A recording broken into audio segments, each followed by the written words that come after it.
Welcome to the 6th edition of Meet the GIMP. Today I want to talk about selective sharpening. Every digital image has to be sharpened.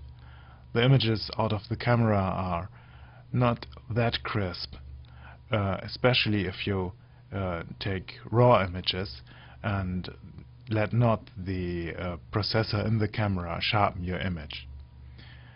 But when you do it yourself, you can control the sharpening. And I'll show you today why that is a good thing and how to do it. Let's look at this image here. There is a big unsharp area here. This wire mesh in the background, and this flower here is sharp. And I want to sharpen the flower, and I want to keep the background as it is. And first I'll show you why I don't want to sharpen the background. It's unsharp now, and a little bit of sharpening shouldn't do no harm. But if you look here and I take the sharpen tool here, when you look at the background and I pull up the sharpening, you see an increase in noise. And when I pull it up too far, the picture dissolves. So sharpening unsharp areas or areas with which are filled with color and no details gives you added noise. That's because the noise that is in the picture gets sharpened, and you definitely don't want that. How can I selectively sharpen something? Therefore are some filters, and I think you've guessed it, we'll work with layers. This time I simply make a copy of this layer, the background layer, and call it sharpen. Now I add a layer mask, and this time I use the grayscale copy of the layer as the mask. I add it. You see nothing has happened because the layer mode is normal, but when I click this away, you see here only the bright parts are visible. When you remember, white in the layer mask reveals and black hides, and you see here most of the layer mask is dark and so hidden, and this bright here is shown.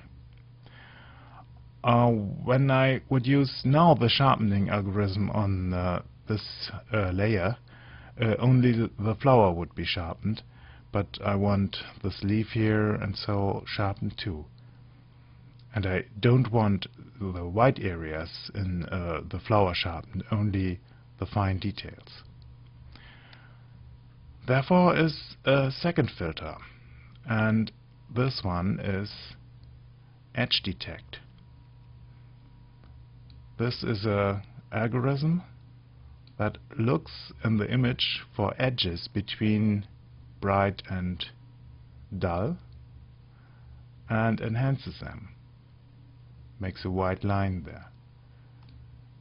And you can leave these things here as they are in the default.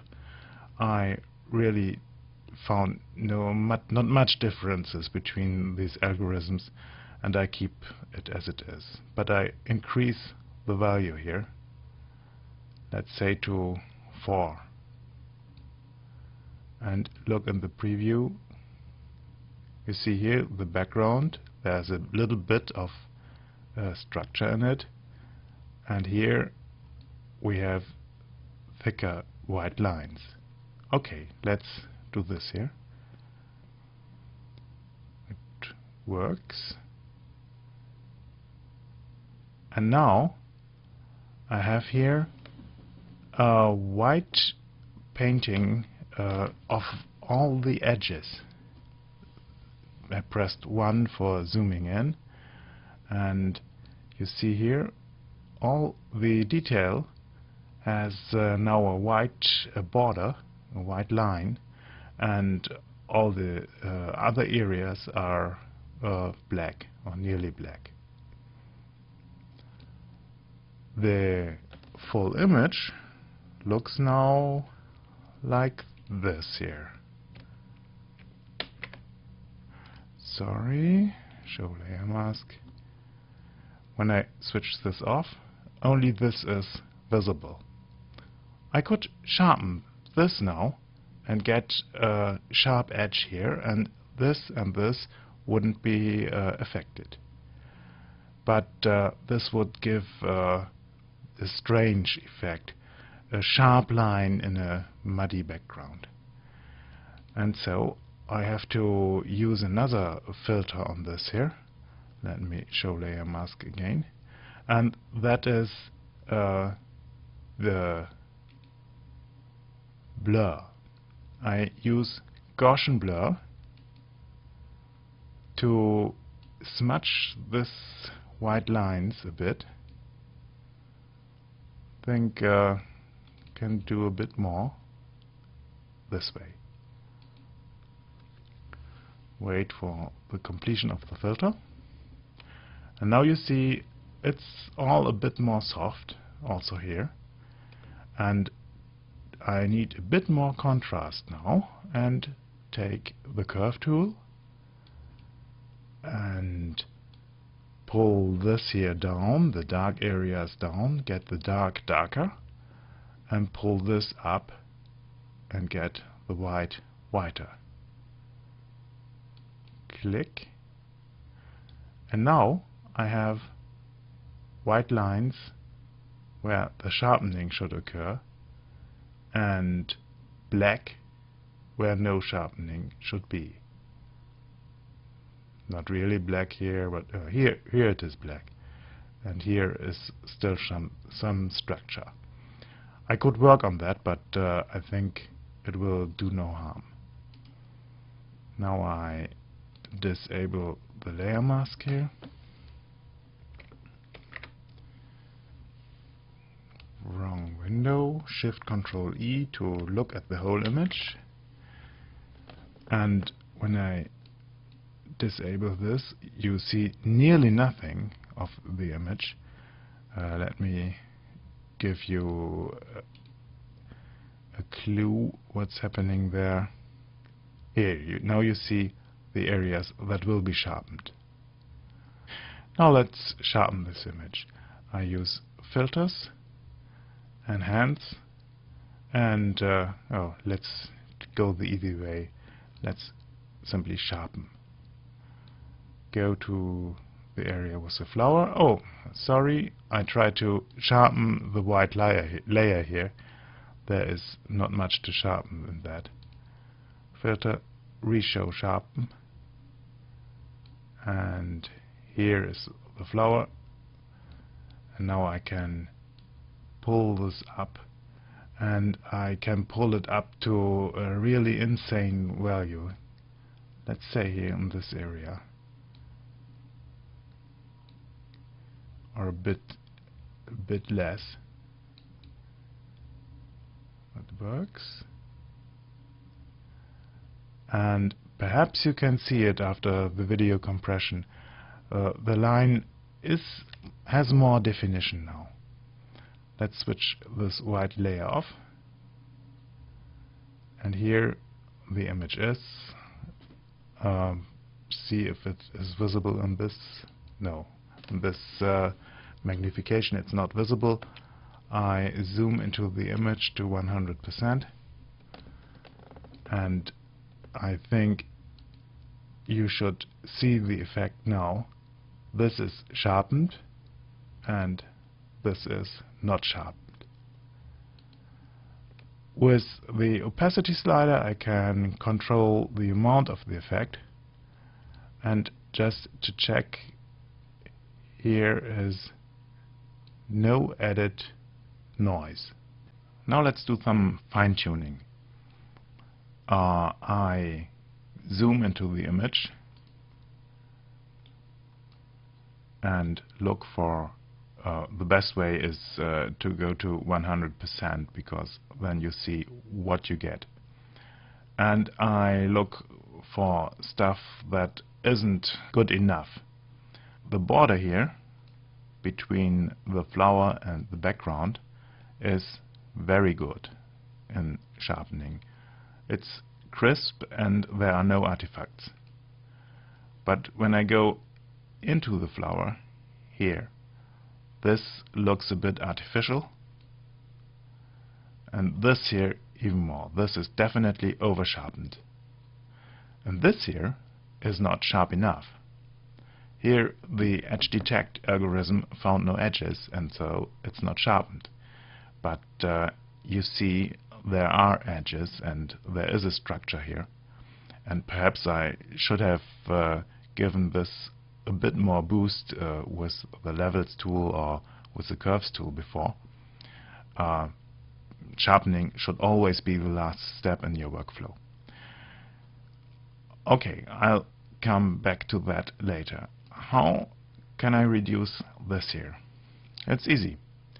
Just make sure that you have selected the sharpen layer. Choose the brush tool. Choose a brush, and a brush with soft edges is the best thing for that.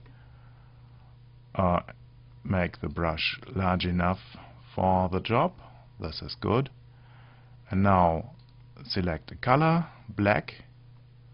You remember, black hides, white reveals. And go down with the opacity of your brush to, let's say, about 20%. And when I now brush here, I hope you see it in the compressed video, the sharpening is reduced. I can show you what happens here. Show the layer mask. When I paint over this, the white turns darker, and the darker this is here, the less sharpening occurs.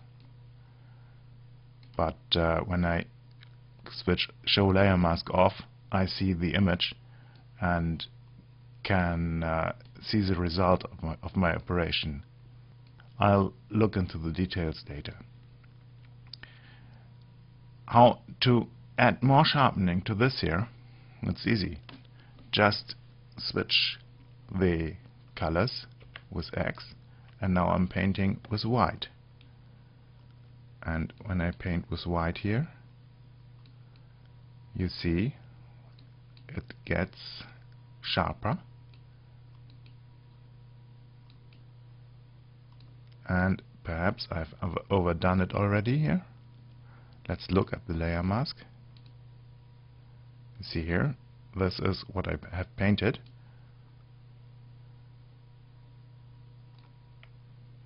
And go back. This is a bit too much, so X, and redo that. We are working with layers here, so there's no danger of losing any data.